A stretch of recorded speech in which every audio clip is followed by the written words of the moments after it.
નમસ્કાર, શો ટાઈમમાં આપનું સ્વાગત છે। ભારતમાં મહિલાઓને સશક્ત બનાવવા માટે કેન્દ્રની એનડીએ સરકાર દ્વારા સંસદનું વિશેષ સત્ર બોલાવવામાં આવ્યું છે। આ સત્ર દરમિયાન નારી બંધના અધિનિયમ બિલ રજૂ કરવામાં આવશે। લોકશાહી માળખામાં મહિલાઓ માટે અનામત અંગેના આ બિલ અંગે રાજ્યના કેબિનેટ મંત્રી જીતુભાઈ વાઘાણી દ્વારા પત્રકાર પરિષદ યોજવામાં આવી હતી। આ પત્રકાર પરિષદમાં જીતુભાઈ વાઘાણીએ નારી બંધના અધિનિયમ અંગે માહિતી આપી હતી। દેશ એક નવા મોડ અને નવી શક્તિનો ઉમેરા કરવા માટે જઈ રહ્યું છે।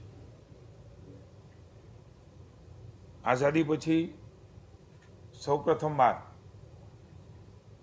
આ દેશની અંદર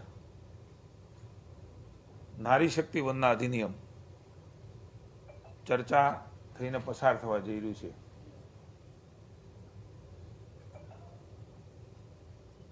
વર્ષોથી રાહ જોતી દેશની જનતા અને દેશની મહિલાઓ, હું એમ કહીશ કે ભારતની મહિલા ભારતનું ગૌરવ,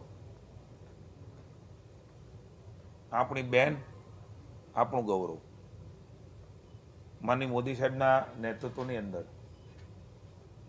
રાજ્યમાં મુખ્યમંત્રી હતા ત્યારથી ખાસ કરીને મહિલા સશક્તિકરણનું કામ બેટી બચાવો બેટી પઢાઓ જન આંદોલન સ્વરૂપે,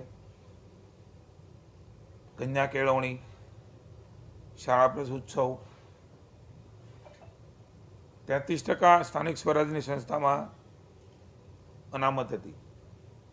માનનીય મોદી સાહેબે 9-10માં 50% મહિલા અનામત, એ દેશનું બીજું રાજ્ય ગુજરાત જે તે વખતે બન્યું હતું।